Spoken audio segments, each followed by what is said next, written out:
Iran અને Israel વચ્ચે હાલ ઘમાસાણ યુદ્ધ ચાલી રહ્યું છે, અથવા તો એમ કહીએ કે અમેરિકા અને ઈરાન વચ્ચે યુદ્ધ થઈ રહ્યું છે. તો એમાં પણ કોઈ આમ અતિશોક્તિ નથી.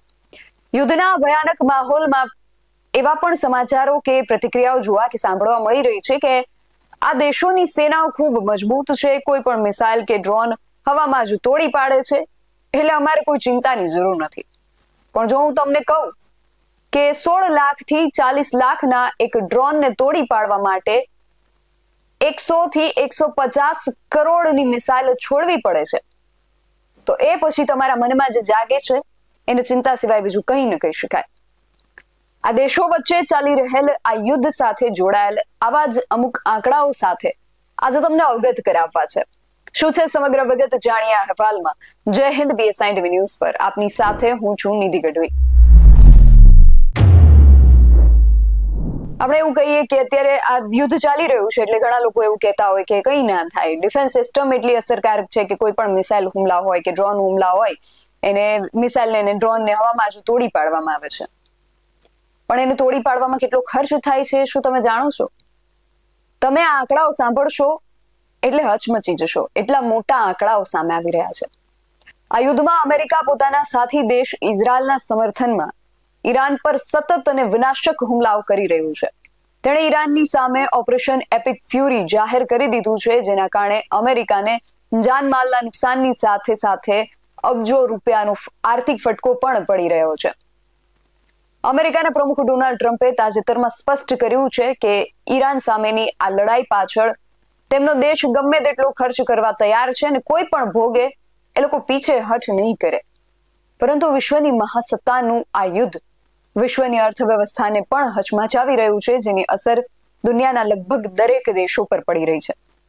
હવે જે અમુક આંકડાઓ સામે આવી રહ્યા છે એના વિશે વાત કરું તો યુદ્ધના મેદાનમાંથી જે અહેવાલો મળી રહ્યા છે એ મુજબ ઈરાન પર હુમલાની શરૂઆતના માત્ર 24 કલાકમાં જ અમેરિકાએ લગભગ $779 મિલિયન, એટલે કે એને જો આપણે ભારતીય રૂપિયામાં આપણે જો એની ગણતરી કરીએ તો લગભગ 7,000 કરોડ રૂપિયા પાણીની જેમ વાપરી નાખ્યા માત્ર 24 કલાકમાં.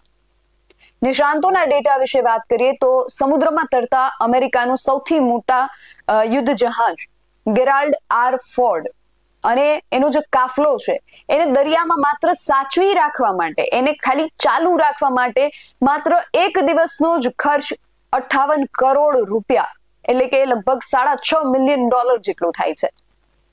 અમેરિકાએ ઈરાન સામે લડવા માટે આવા 2 જંગી યુદ્ધ જહાજોના કાફલા મધ્ય પૂર્વનો જે દરિયો છે એમાં ઉતાર્યા છે. હુમલા પહેલા લશ્કરને તૈયાર કરવા, વિમાનો ગોઠવવા અને સંસાધનો જે હોય છે એને ભેગા કરવાનો શરૂઆતી ખર્ચ 5,556 કરોડ રૂપિયા હતો. જ્યારે પત્રકારોએ ટ્રમ્પને પૂછ્યું કે આ યુદ્ધ કેટલા સમય ચાલશે, ત્યારે તેમણે એકદમ આક્રમકતા સાથે કહ્યું કે અમે પહેલા તો 4 થી 5 અઠવાડિયાની ગણતરી રાખી હતી, પરંતુ અમારી પાસે આ યુદ્ધને ખૂબ લાંબા સમય સુધી ખેંચવાની પણ પૂરી તાકાત છે. ગમે તે થાય, આ લડાઈ તેના અંજામ સુધી પહોંચશે જ. આ ટ્રમ્પના શબ્દો છે. અમેરિકામાં જે હથિયારોનો ઉપયોગ કરી રહ્યું છે તેના વિશે પણ જો વાત કરીએ તો ઈરાન સાથેનો આ જે સંઘર્ષ છે એ યુએસ હવાઈ શક્તિ, એમાં એની અંદર યુએસની જે હવાઈ શક્તિ છે એ ખૂબ નોંધપાત્ર છે. આમાં પરમાણુ અને લશ્કરી સુવિધાઓ પર હુમલો કરવા માટે B-1 bombers, B-2 stealth bombers, F-35 lightning II અને F-22 રેપ્ટર જેવા સ્ટીલ્થ લડવૈયાઓ પણ આમાં જોડાયેલા છે. અને F-15 ફાઇટર જેટનો પણ વ્યાપકપણે ઉપયોગ થઈ રહ્યો છે, જેમાંથી 3 જે છે એ પેલી માર્ચે કુવેત પર થયેલા અકસ્માતમાં ખોવાઈ ગયા છે. F-16 fighting Falcone, F-18 super હોર્નેટ અને A-10 અટેક જેટ હુમલા અને પ્રતિકારમાં આ બધા હથિયારો રોકવામાં આવ્યા છે. EA-18G ગ્રોલ્સ આ જે હથિયાર છે એનો ઉપયોગ દુશ્મનના હવાઈ સંરક્ષણને દબાવવા માટે થઈ રહ્યો છે, જ્યારે AWACS એરક્રાફ્ટ કમાન્ડ અને યુદ્ધ વ્યવસ્થાપન સંભાળી રહ્યા છે. ડ્રોન અને લાંબા અંતરના જે હુમલાઓ છે એમાં લુકાસ ડ્રોનનો ઉપયોગ થઈ રહ્યો છે. આ સસ્તા સિંગલ યુઝ એટેક ડ્રોન છે જે ઈરાની જે ડિવાઇસ છે એમાંથી રિવર્સ એન્જિનિયર્ડ છે. MQ-9 રિપેર ડ્રોન સર્વેલન્સ અને ચોકસાઈ વાળા હુમલાઓમાં રોકાયેલા છે. M142 હિમાર્સ રોકેટ આર્ટિલરી સિસ્ટમ જમીન પરથી કાર્યરત છે અને નૌકાદળમાંથી ટોમાહોક ક્રૂઝ મિસાઇલો છોડવામાં આવી રહી છે. મિસાઇલ સંરક્ષણ પ્રણાલીઓમાં ઈરાની બેલિસ્ટિક મિસાઇલો અને ડ્રોનને અટકાવતી પેટ્રિયટ, ઇન્ટરસેપ્ટ અને થાડ સિસ્ટમનો સમાવેશ થાય છે. કાઉન્ટર ડ્રોન સિસ્ટમ પણ કાર્યરત કરવામાં આવી છે. 2 કેરિયર સ્ટ્રાઇક ગ્રુપ્સ છે. યુએસએસ ગેરાલ્ડ આર ફોર્ડ છે, જેના વિશે આપણે થોડી વાર પહેલા જ વાત કરી. યુએસએસ અબ્રાહમ લિંકન સહિતના નૌકાદળના નોંધપાત્ર દરિયાઈ સહાય પૂરી પાડી રહ્યા છે. પીએટ પોસાઇડન વિમાન દરિયાઈ પેટ્રોલિંગ કરી રહ્યા છે અને લોજિસ્ટિક્સ સપોર્ટમાં C-17 global master, C-130 Hercules અને એરિયલ રિફ્યુઅલિંગ ટેન્કર્સ જે છે એમનો પણ સમાવેશ થાય છે. ઓપરેશન એપિક ફ્યુરીનો કુલ ખર્ચ કેટલો થયો? આ બધાની વચ્ચે સૌથી મોટો પ્રશ્ન ફરી એકવાર એ જ ઊભો થાય છે કે આનાથી અમેરિકાને આ ઓપરેશન એપિક ફ્યુરી પાછળ આખરે ખર્ચ કેટલો થયો? નિષ્ણાંતો આ અંગે એવી આગાહી કરી રહ્યા છે કે જો આ યુદ્ધ અટકશે નહીં અને લાંબુ ચાલશે તો અમેરિકાના ખજાના પર ખૂબ મોટો બોજો પડી શકે છે. આર્થિક બાબતો માટેનું એક મોટું સંશોધન કેન્દ્ર છે એના અંદાજ મુજબ આ મહાયુદ્ધ પાછળ અમેરિકાએ કુલ 18.87 લાખ કરોડ રૂપિયા એટલે કે લગભગ $210 અબજ પહાડ જેટલો મોટો ખર્ચ ભોગવવો પડશે.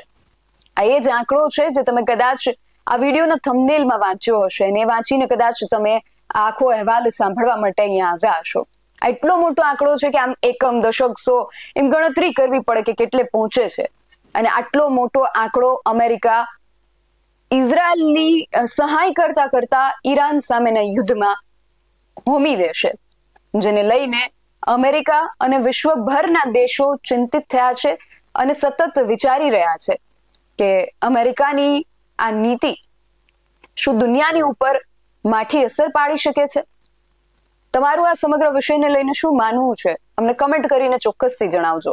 આવા જ વધુ અહેવાલો સાથે મળતા રહીશું. તમે મારી યુટ્યુબ ચેનલને સબસ્ક્રાઇબ કરવાનું અને અમને ફેસબુક અને ઇન્સ્ટાગ્રામ પર ફોલો કરવાનું ભૂલશો નહીં. બાકી અવનવી અપડેટ્સ માટે આપ જોતા રહો BS9 TV ન્યૂઝ. નમસ્કાર.